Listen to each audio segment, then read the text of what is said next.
All right, I'm going to go ahead and get started this morning. Again, thanks for being here today. I am Christine Nadelsky. I am the state coordinator at DPI for the Education for Homeless Children and Youth program. Today, we're doing our first quarterly webinar of the year, and we're going to be taking a deeper dive into McKinney Vento eligibility. So really, we just want to be able to understand those kind of nuanced situations, and we'll dive into it a bit. I want to give you a few technology reminders as we're starting. We are recording the webinar today, so we will get this posted on our training webpage once it gets done being transcribed for us. And then everyone is muted. When you joined, you were muted. Feel free to turn your cameras on or off. That is your choice. If you do have a question, you can always type it in the chat throughout the presentation. And then at the end, we'll have like open discussion time, and you can always raise your hand, and then we'll get you unmuted to be able to talk during that time. And we're happy to do that. We want you to be able to participate via audio or chat today. But keep those questions coming. I might answer them while we're going through, and might save it until kind of the end of a section. We're also going to be doing some scenario checks, so definitely engage via chat in those as well.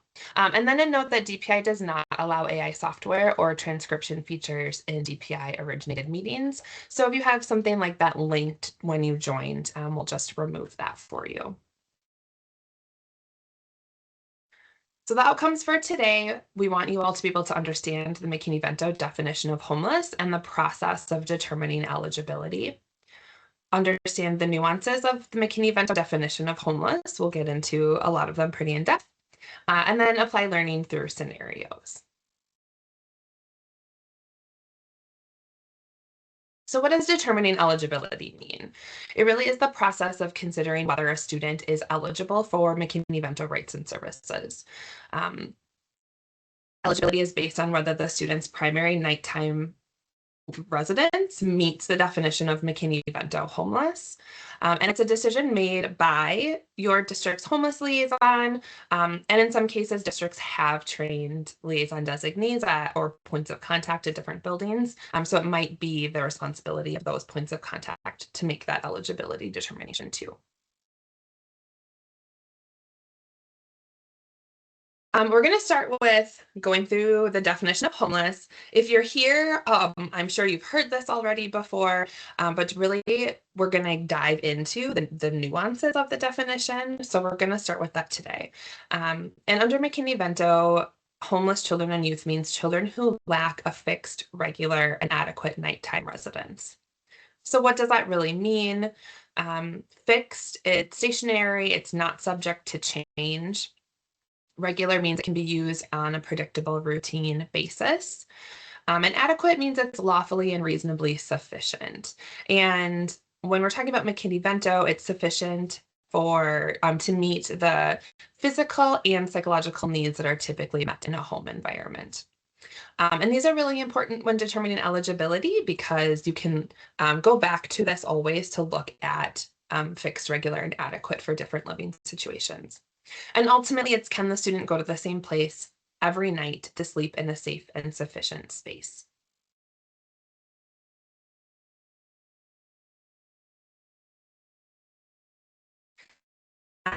Specific scenarios that are outlined in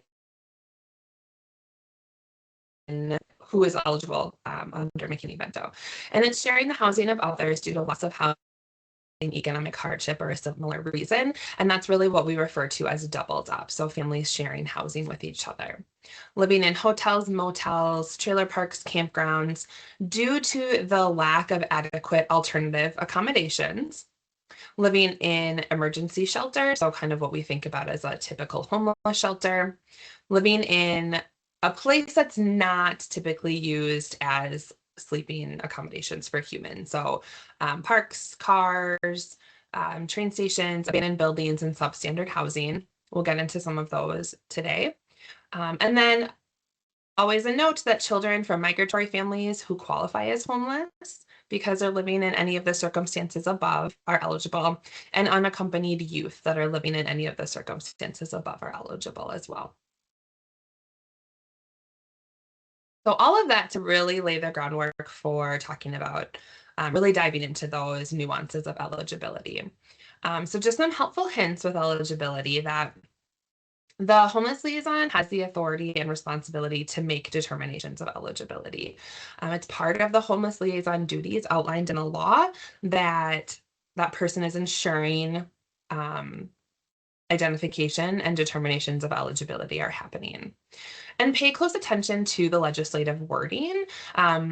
Again, really going through those specific scenarios that are outlined in statute. And if it's not clear, always going back to fixed, regular, and adequate. So really relying on that language that's written in McKinney Vento. Always eligibility determination should be made on a case-by-case basis, considering the circumstances of each student. And I have some scenarios built in today to really get at why case-by-case determinations should be made, because it's not always cut and dry, even with some of the pieces that are outlined in the law. All right, we're gonna jump into doubled up first, because in Wisconsin, we have about 78% of our students experiencing homelessness are identified in doubled up situations. And this mirrors national data. It's the largest percentage of our families are living doubled up. And just kind of going through some of those dynamics of why families might be doubled up, staying in a shelter may not be an option. Um, Definitely in Wisconsin, not all of our communities have a homeless shelter available. Even if there is a shelter in your community, they are most likely full, and there are probably wait lists. Shelters also have stay limits, so a family may only be able to stay there for 60 days. Parents and youth might have concerns about the shelter environment. Sometimes, even in family shelters, adult males can't stay there with their families. So that creates a barrier. Or sometimes older children, there might be a barrier for them to be able to stay too. So really, families and youth often avoid unsheltered locations. They may not choose to stay in a car or a place that also feels unsafe. And they might not have money to stay in a hotel or motel. So that's why a lot of families end up living doubled up when they have nowhere else to go. And doubled up arrangements do often serve as temporary shelter, and they still can be unsafe and unstable for families. It might be with someone they don't really know, but someone had a place to stay and somewhere warm to be. It snowed this morning here in Madison, and I don't know what's going on in the rest of the state, but it got real cold real fast. And so I know that's going to affect a lot of our families and where they're able to stay. Okay, so we're going to break down the definition of doubled up. Pretty nuanced ways here.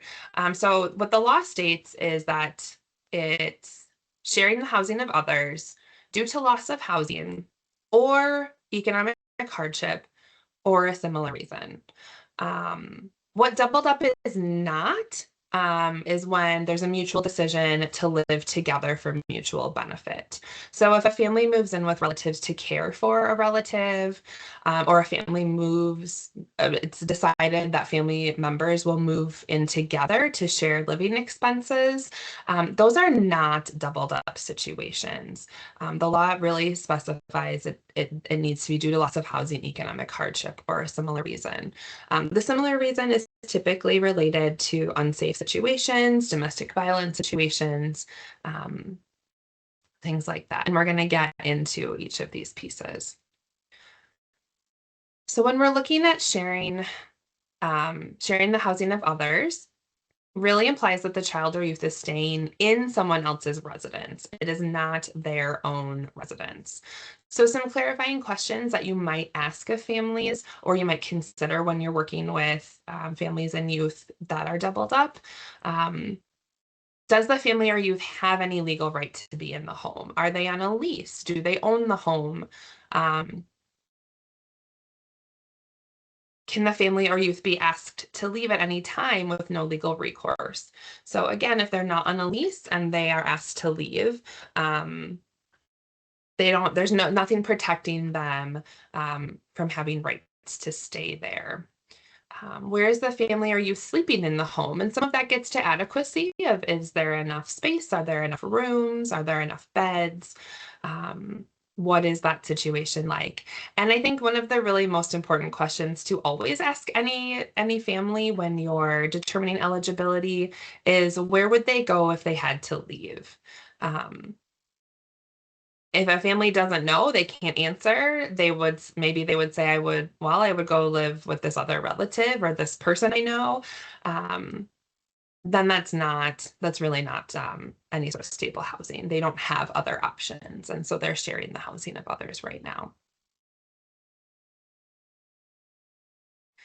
So under that doubled up sharing the housing of others, due to loss of housing implies that the student has no personal housing available. Um, And again, some questions to ask. Was there an eviction or foreclosure? Um, was there destruction or damage to the previous home? Maybe there was a house fire or flooding that damaged the home and the family had to leave. Um, so there's a loss of housing in that way. It could be related to unhealthy or unsafe conditions also. Um, for unaccompanied youth, it could be related to abuse or neglect or severe family conflict. Um, and you can also consider for unaccompanied youth too, if there's an absence of a parent or guardian, maybe a family member was incarcerated. Um, Sometimes with our younger kiddos, families will drop off their children with a relative kind of unexpectedly and be gone for a while. So that's a loss of housing for that youth also. Um, but really be thinking about asking families, what are the circumstances under why you're sharing the housing of others? Did you lose housing for some type of reason? I know there's been, some house fires recently, and there was some flooding over the summer. And so that is something that does come up a lot too, of even if that is getting fixed, the family lost housing. They're not there right now. Okay. And then in that too, due to economic hardship. So this implies that there's limited financial resources for the family. And so they had to leave their personal residence. They may not have been evicted, but they can't pay rent or mortgage or other bills. And what I've been hearing from homeless liaisons around the state this fall already is that families aren't necessarily getting evicted. Landlords aren't going through that process, but they're raising rent a lot in a big jump, and families just aren't able to pay that. So they may not have had a loss of housing, but due to economic hardship, they can't stay in that residence anymore. And so then they're doubling up. Um, and clarifying questions to ask about this are, did economic hardship for any kind of reason lead to the shared housing of others temporarily? It could be that housing costs went up and they can't pay it anymore. Maybe a family had an illness, and they just financially aren't able to afford medical bills and housing. Um, there could be a loss of employment. There's a lot of reasons that families might be having that economic hardship. But again, what I've been hearing from across the state is really specific to raising rent.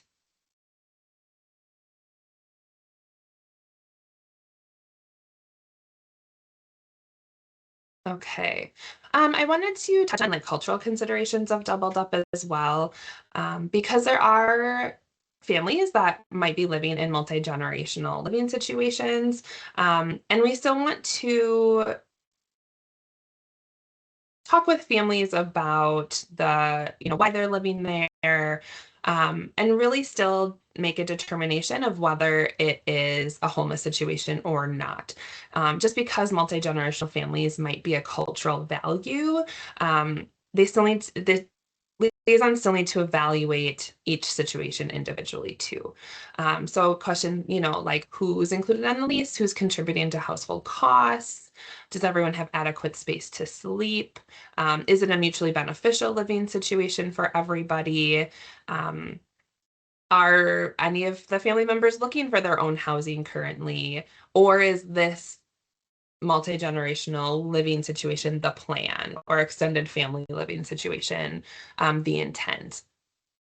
And I think one interesting one to consider was one family already living in this space and another family moved in. And I kind of see that as a difference of an example of a family where two siblings and their families pooled their finances and bought a house together with the intent to all live together. That was an intentional choice of all of them to make together. They're all living together. They're sharing the cost of living together. And they both families moved into that space together. And a lot of times family, that might not be the case though. I think we're seeing families who are newcomers to the US moving in with relatives or people they know that are already living in Wisconsin, and that their intent is to find housing, but they don't have anywhere else to stay when they first arrive in Wisconsin. So just be thinking about how you're asking those questions and still really making that determination of, was there a loss of housing? Is there economic hardship? Where would you go if you can't stay here? And not just assuming it's a cultural choice that they're living in a multi-generational family. Some additional clarifying questions for doubled up. You can always ask what led to the shared housing. What is the intention of the people sharing housing? Again, is anyone looking for housing on their own? Is the intent to all live together and stay together? Is it mutually beneficial for everyone there? Did a family move in with the grandparents because grandparents need extra care? Things like that. And then again, going back to that question of what are the family or youth's options if they weren't sharing housing, where would they go? And if it's still unclear around that doubled up situation, you're not quite sure if there was economic hardship, you don't think there was a loss of housing, you can still go back to the definition of fixed, regular, and adequate. I think with the doubling up, the adequacy piece can come in very clearly if there's enough space for everybody who's living in the dwelling to have that adequate space. So you can always go back to fixed, regular, and adequate when making those determinations as well.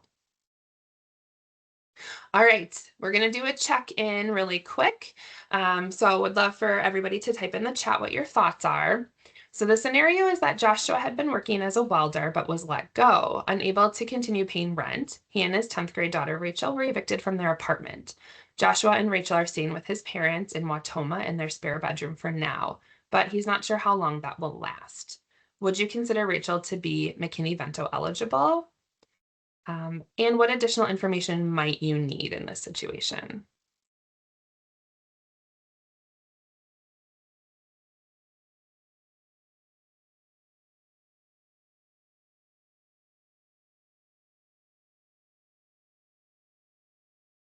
Lots of yeses coming in the chat.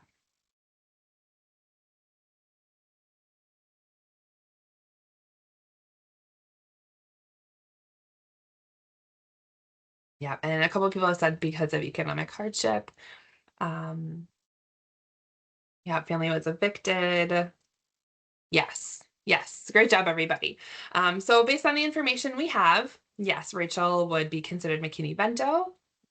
They're sharing someone else's housing due to loss of housing and economic hardship. In this case, it's both of those things.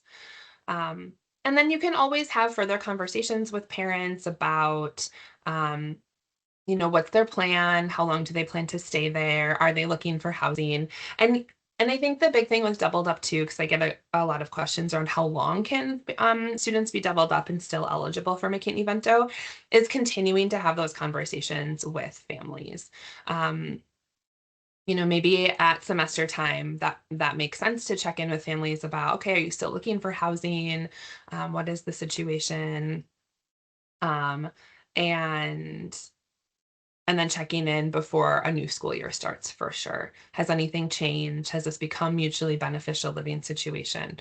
And just continuing to check in with families around that.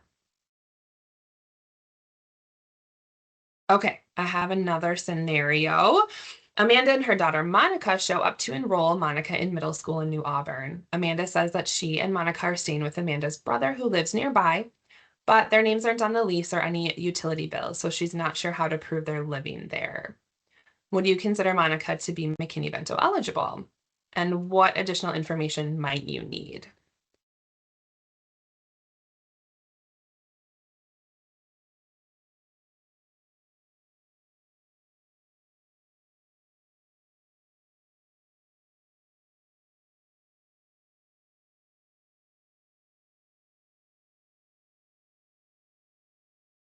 Okay, we have some really great things coming in the chat. I'm wondering if this is an arrangement, what happened prior to them landing there.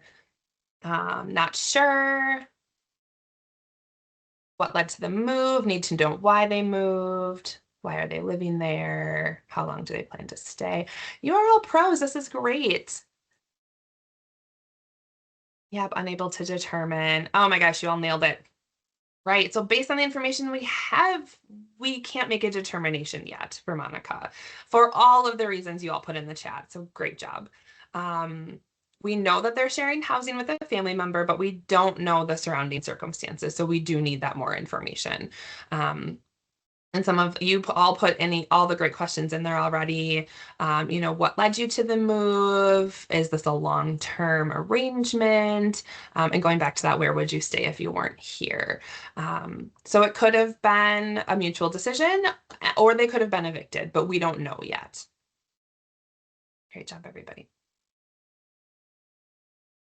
Okay, we're going to get into the next kind of breaking down the definitions with hotels, motels, trailer parks, and camping grounds. So what the law specifies with this in particular is that families living in these situations due to the lack of alternative adequate accommodations. Um, so kind of going back to the same question again, what are the family or youth housing options if they're not staying in this place? Trailers get a little bit tricky because there's a lot of different types of trailers. Um, so it might be obvious or it might not when you're working with a family, but things to consider are like what are the conditions of the trailer, how many people are living there, getting back to that adequacy piece. I think campgrounds are pretty obviously experiencing homelessness if they're like tent camping. In particular, but they might be in an RV. There might be some other considerations there. Do they have electricity? Things like that. And it's not eligible under McKinney-Vento if it's due to a family's choice. So the example of living in a hotel motel by choice would be if a parent, a family who has housing and a parent accepts a new job and they move to a new city and they have to stay in a hotel while they're looking for new permanent housing. They had permanent housing. This is a choice for them to be living somewhere else, and they are just doing that while they figure it out. So that would not be homeless under McKinney-Vento.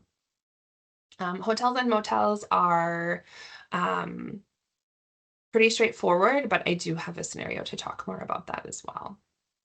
But again, always going back to it's due to the lack of alternative adequate accommodations. So the law specifies that living in substandard housing is included as meeting a definition of McKinney-Vento and meeting eligibility. And this one can get really tricky. So I wanted to break this one down a little bit. Standards for adequate housing might vary by where you are. You might need to consider some of your city or county housing codes. But really it comes down to, does the housing lack a fundamental utility? Is there water? Is there heat? Is there electricity? Is the housing infested with vermin or mold? Does the housing lack a basic functional part? Like there's a hole in the roof or there's a hole in the wall.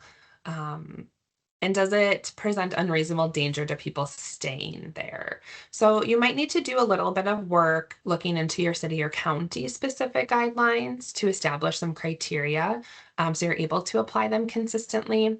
But we do have in the slides what the state housing code says.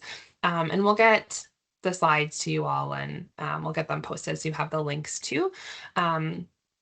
So, really looking into more detail, this is kind of high level housing code, but um, what our state statute says is that it's a decent, safe, and sanitary dwelling needs to meet the following requirements. So, really a lot of meeting those questions on the previous slide of having a supply of water suitable for drinking, a kitchen in good working condition. And including in a kitchen, it's a working kitchen sink, adequate food storage, and ability to cook. And I think those things are really important when we're looking at some housing spaces that might not have those or might be lacking those things.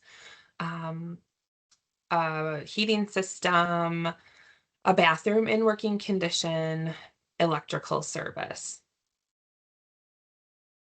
Further talking about structural soundness, plumbing, proper light and ventilation, having safe options for entry and exit. And then kind of this square footage question has been coming up. It came up last spring and also this fall from a couple homeless liaisons across the state, really asking about that what they were finding was that families are renting a room in a house because they don't have other options of where to go. So they have a lease, they're paying rent, but it's for a room in a house. And so our housing code does specify with square footage what meets housing code.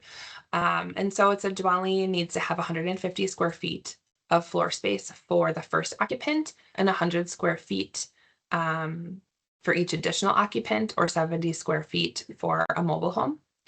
And no more than two persons may occupy a bedroom of less than 100 square feet.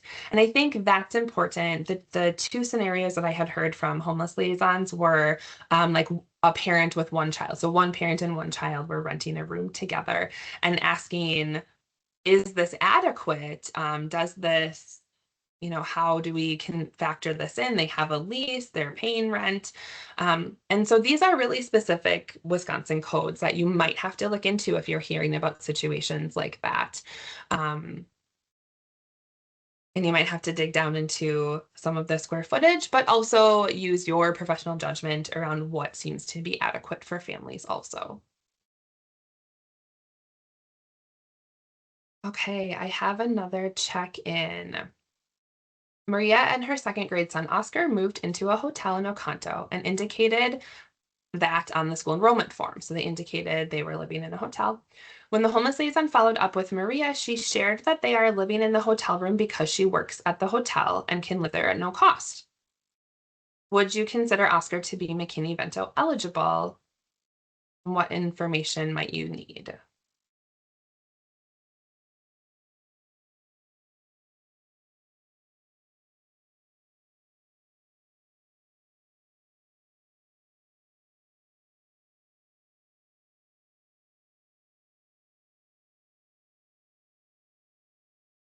Okay, Lindsay said, I'm leaning towards no, but I would want to know how big the room is. If it is a kitchen available, with a lot of question marks.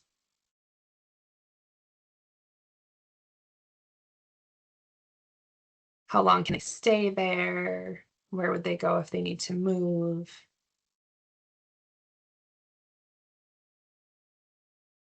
Mm. Someone wrote, I would question if she could be evicted or kicked out. And if so, where would she go? Would a family sign a lease or contract? These are all really good considerations and questions.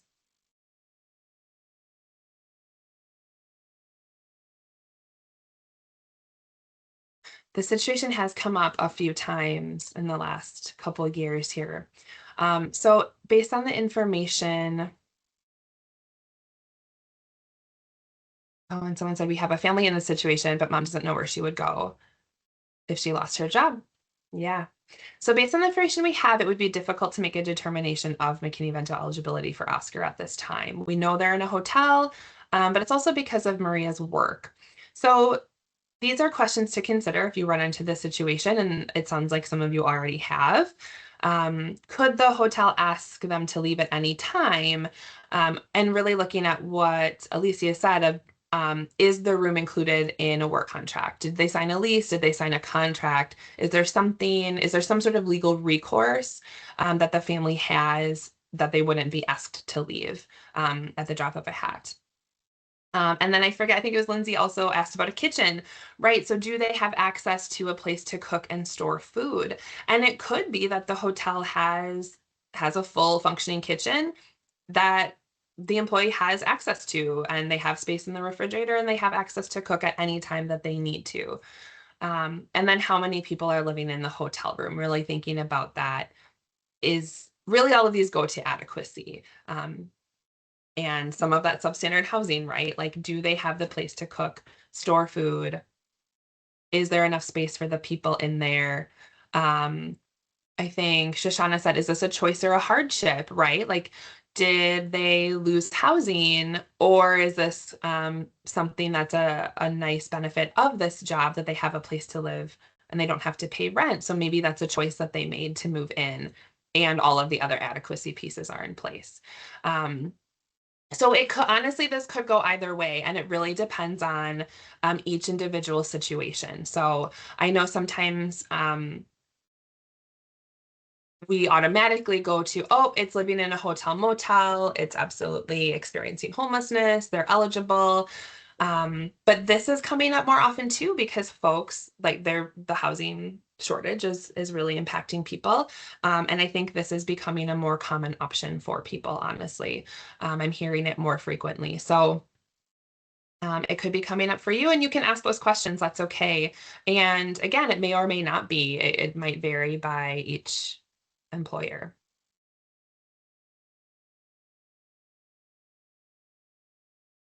Okay. I wanted to touch on shared placement in McKinney-Vento because I get a lot of questions about this as well.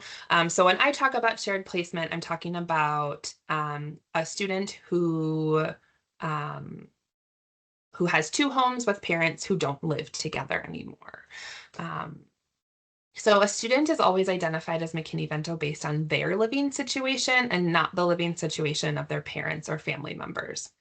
So if a student has two homes and shared placement with parents, and one of the parents loses housing and they continue that shared placement schedule, then the student needs to be identified as McKinney-Vento based on the temporary living situation they have with the one parent. Um, and while the identification doesn't end when they're residing with their housed parent, they wouldn't receive McKinney-Vento transportation because nothing about that living situation has changed. So, rights and services would continue, free lunch would continue, um, school supplies, if needed, would continue, but that transportation to the housed parent would not be offered. It would be for the parent that's experiencing homelessness. And then there could be a case where a student has that shared placement and a parent loses housing, but then there was an arrangement made for the student to only live with their housed parent. Um, so if that student never spent any time living in a temporary location with their parent that lost housing, they would not be identified as McKinney-Vento because their housing situation hasn't changed. They're just staying full-time with the parent that has housing. If they did stay one night in a temporary living arrangement, though, they would need to be identified based on that situation. This is coming up more frequently too, so I wanted to touch on that with you all.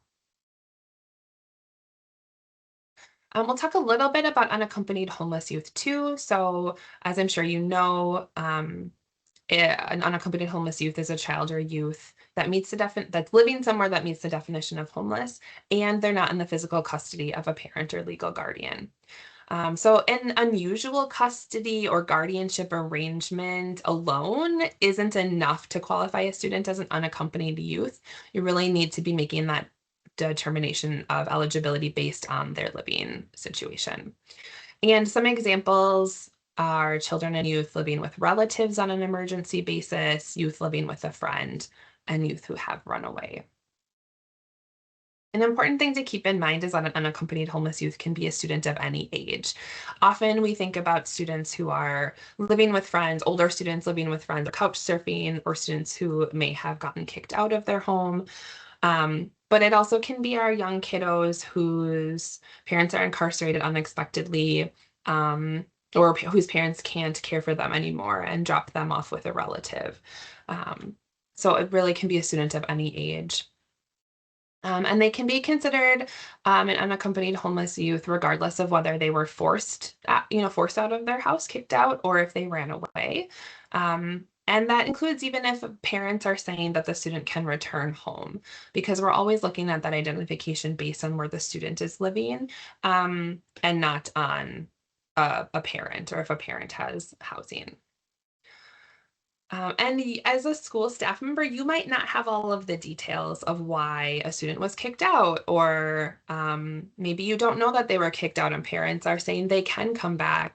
But there's maybe a lot of nuances there to each of those situations that students don't disclose.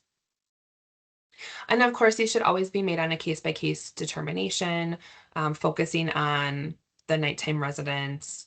And even if you don't have all of the information, asking some of the questions to get at the why. Was it an arrangement made ahead of time for a student to live with a relative for a little while? Um, or maybe the student was kicked out or needed to leave an unsafe situation.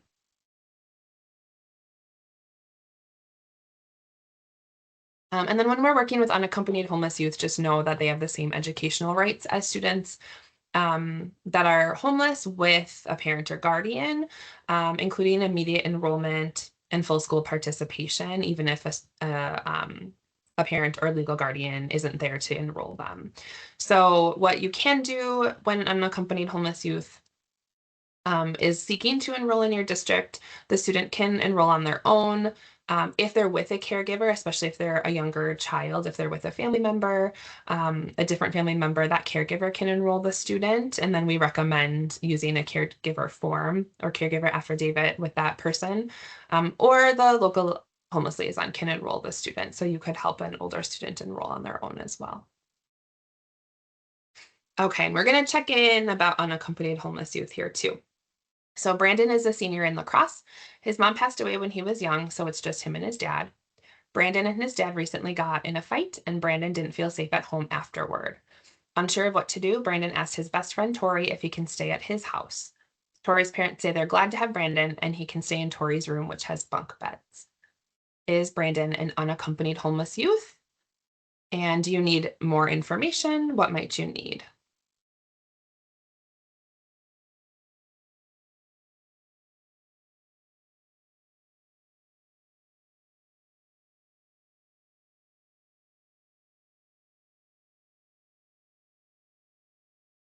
Okay, yeses are coming in. Yes, because he does not feel safe at home.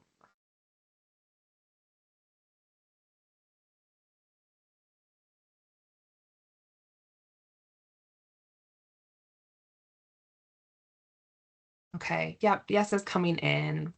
Excellent. Yes. So based on the information we have, Brandon would be considered an unaccompanied homeless youth. He's sharing housing of others due to loss of housing and is not in the physical custody of his parent. So he is unaccompanied and experiencing homelessness. All right. I want to open it up to Q&A. And I realized my Q&A slide is in a few bits. So sorry for moving through slides quickly. I want to open up for Q&A. So if you have any questions, feel free to type them in the chat, or if you want to unmute, raise your hand and we'll get you unmuted.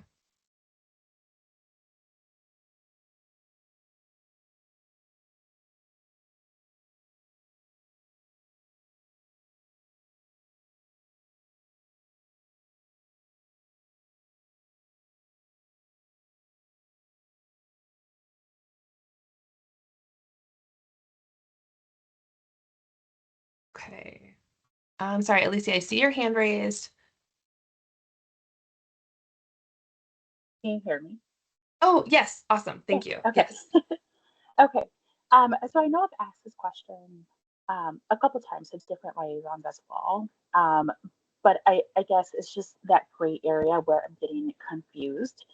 Families who are determined McKinney-Vento before a couple years.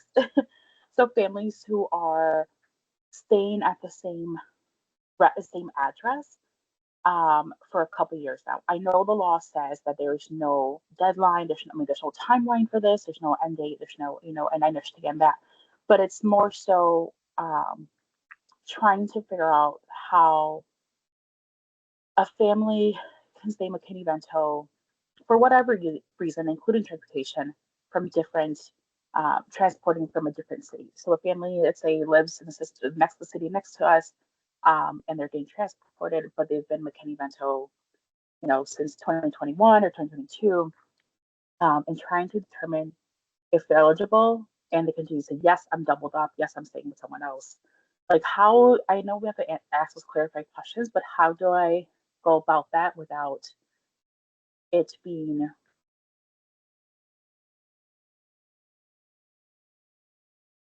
from getting confused? Okay. I think you cut out a little bit at the end, but that's okay. Yeah, it's really, it sounds like you're checking in with the family regularly already, and that's definitely one of the recommendations I have is to just touch base with that family on. It could be asking, are you looking for housing? Um, there's no time limit on homelessness, so I will throw that out there. McKinney-Vento does not specify anything like that. Um, so it really is checking in with the family. I think um, you can use your professional judgment also on, does it seem to be fixed, regular, and adequate? And really going back to that fixed, regular, and adequate piece. Um, Doubled up situations sometimes do become permanent, and that's okay if, as a homeless liaison, you believe it has become a permanent living situation. Um, for the family. Maybe they've stopped seeking out resources. Maybe they, um, there's lots of things that can change for a family. Um, I wouldn't say like to automatically go to that. Um, Often, and really be looking at it on a case by case basis. But as a district, as a homeless liaison, you can determine that a situation is no longer eligible for McKinney-Vento. Um, then you would need to follow your district's McKinney-Vento dispute process to notify the family, and they have the right to dispute that decision and all of that. And so if you do, go there, I'm happy to talk through kind of next steps and what that looks like. Um, But I think it goes back to relying on fixed, regular, and adequate for those kinds of situations too. I hope that helps, Alicia. I don't know if it does, or if anybody else has. Um, No, yeah, it does. okay. It is that case by case basis, and it's just one of those situations that you just have to tread lightly, and you just have to, you know, go from there. Um, I just wanted to make sure I was doing the right thing. Yeah, absolutely. I hear that. Shoshana, I see your hand raised.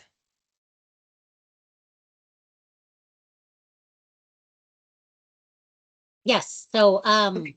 this is just like an issue we face constantly, like at the beginning of every school year, and we just really struggle with looking at like we definitely look at adequacy, and if it's not adequate, then of course the family will still qualify. But if it seems adequate after several years, it seems fixed and regular. Like we really struggle with the difference between like homelessness and poverty because like it really seems like a lot of the families have absolutely no intention of moving out anytime soon. Like, of course they want to, like they would love to have their own place, but it's year 3 and like they still haven't found employment and like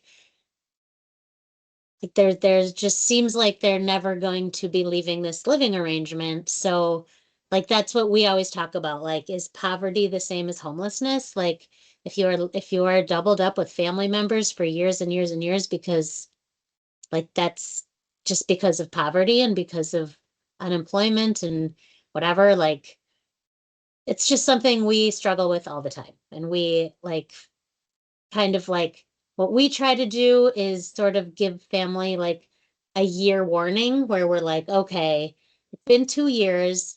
We're going to qualify you again this year, but if next year you are still at this same address and there's been no progress towards moving out, if it's definitely fixed and regular. If it's adequate, like you're going to have to find a new school, closer to where you're living. And we give them like a letter with like a year's notice. So I don't know, that's just what we do, but it is just something that we constantly struggle with.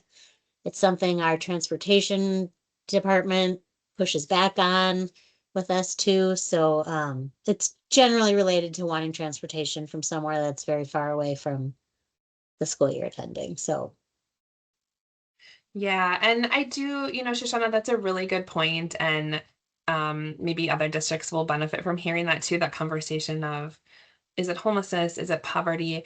And I do think that, um, again, that those situations maybe like maybe it has become a permanent living situation and it's mutually beneficial because everyone's sharing the cost of that housing together. Um, and that's kind of where a situation that's a good example of when a situation can become mutually beneficial for everybody.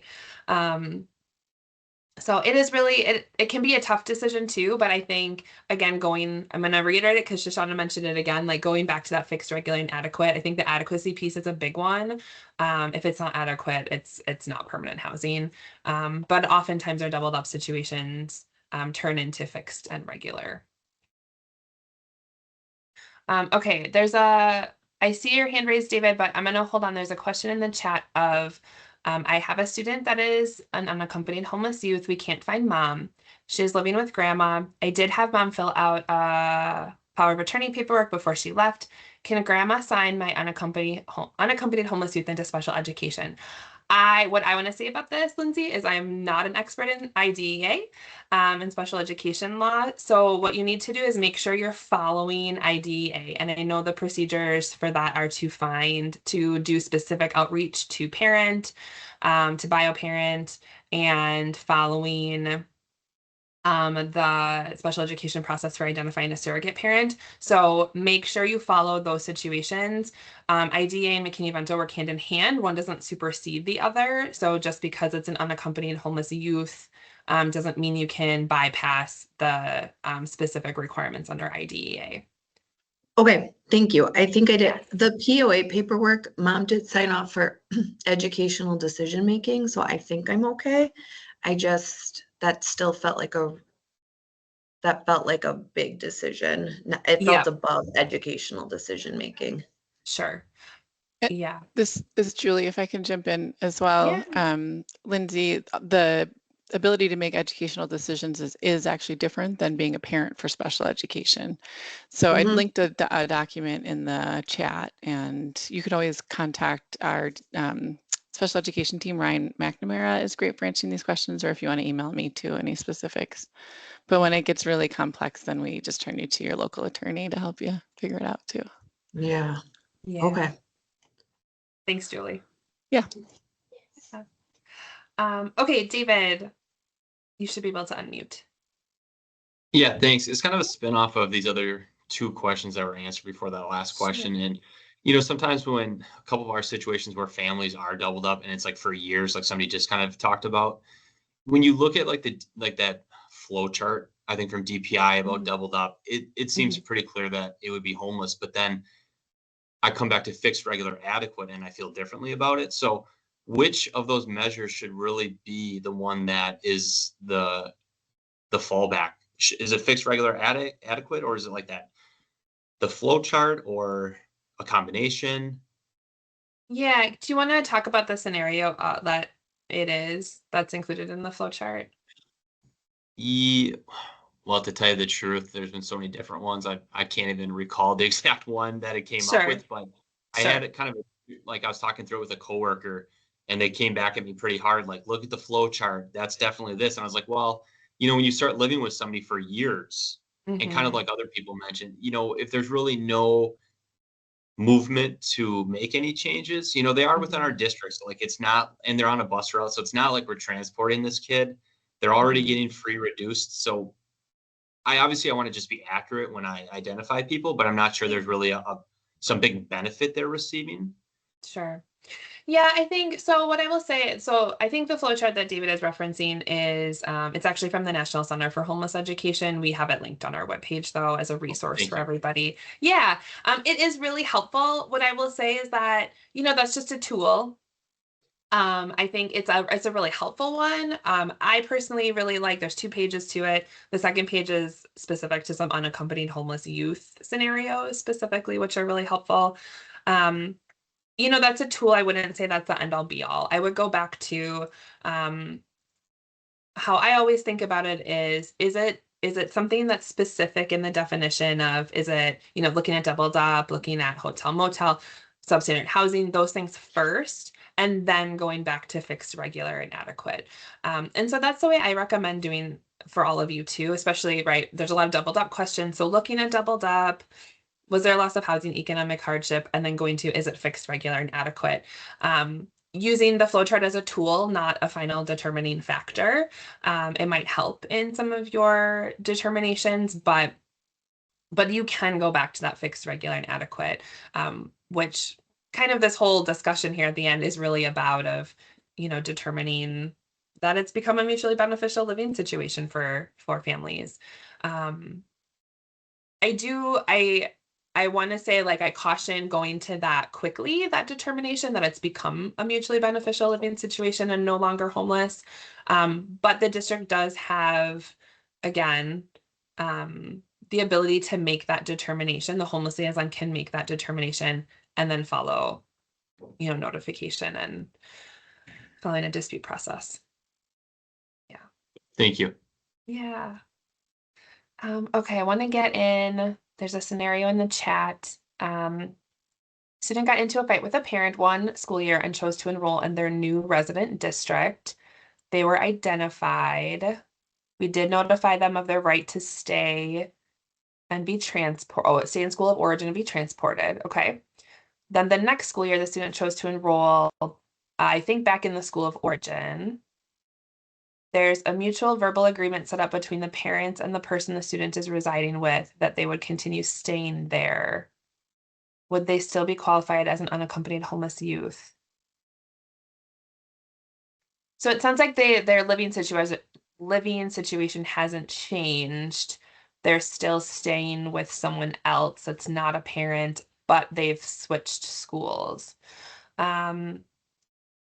Would they still be qualified as an unaccompanied homeless youth now that there's a verbal agreement set up?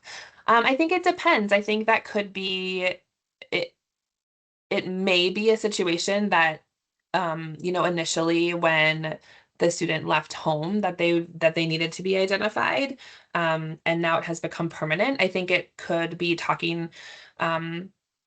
Kind of depends on the relationship between everybody and what's safe for the youth, but talking with the youth, talking with the parents, and talking with the person that they're staying with to really find out, like, is this a set arrangement? Would this person kick the student out for any reason? Is there a set amount of time that's been agreed upon? Is it until the student, maybe it's until the student finishes high school, or just for this school year, or it's only for a little while they're still trying to figure it out? I think some of those questions I would want to know the answer to. I think that's where my mind goes. Okay. We just recently notified. I was just recently notified that a family had to relocate due to a minor house fire. Their landlord had another unit for them to temporarily stay. If that place is deemed adequate for the family, would they be eligible for McKinney Vento? Oh, that's a really interesting question. So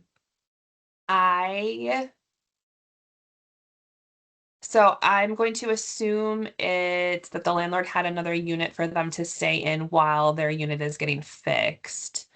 I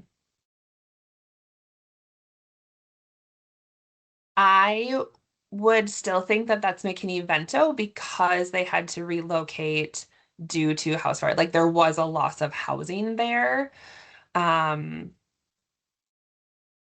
If that place is deemed adequate for the family.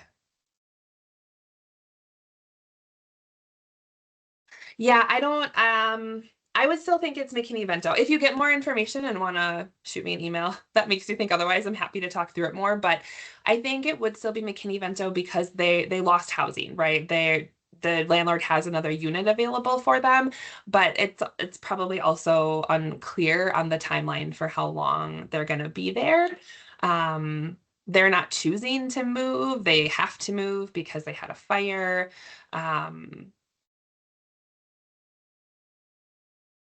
I think it would be, I kind of feel the same way about this as in the same lens of, a family that has a house fire, and their insurance company is paying for a hotel stay for them.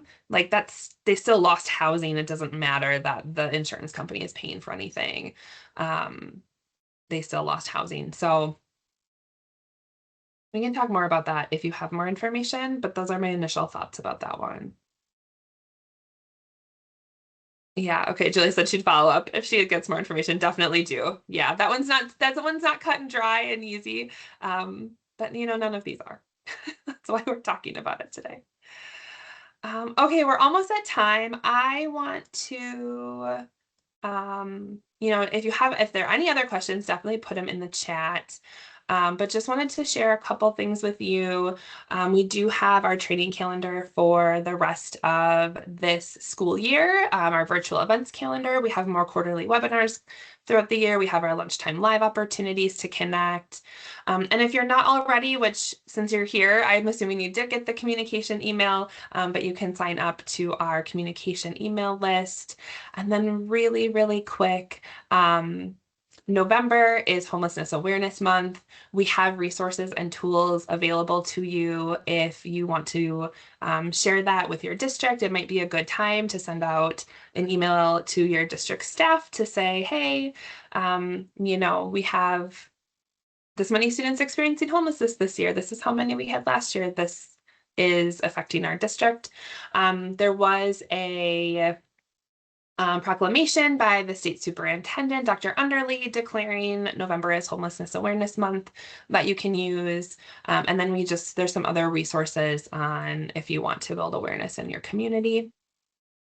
So wanted to share those really quick because it's still November for a while. It's still early November.